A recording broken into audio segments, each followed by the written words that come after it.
жүретін көрінеді. Осылай жүргенде нәрестелі болды.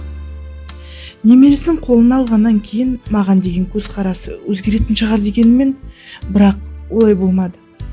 Ата-анасын тастап кетпейтінін білсем де, мына жағдайдан әбден мезі болғаннан кейін мен жолдасыма бөлек шықсақ қалай болады дедім. Менің айтқаныма ол үзілді-кесілді қарсы болды. Арада ұрыс-керіс көбейді.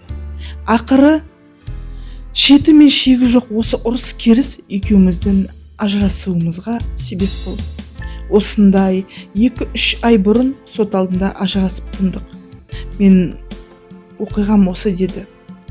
Ол көзіне жас алып, келіншектің әңгімесін естіп, жағамды ұстап қалдым. Шынымен де өз келініне күн көрсетпейтін енелер бар ма?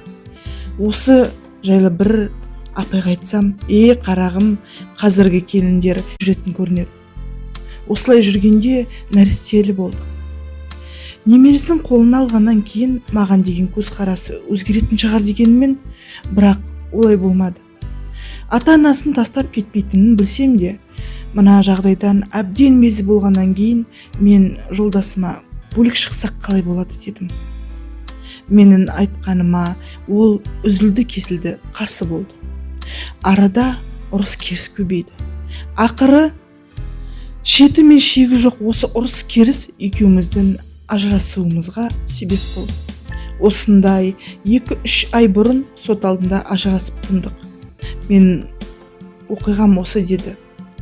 Ол көзіне жас алып, келіншектің әңгімесін естіп, жағамды ұстап қалдым. Шынымен де өз келініне күн көрсетпейтін енелер бар ма? Осы жайлы бір апайға айтсам, қарағым, қазіргі келіндер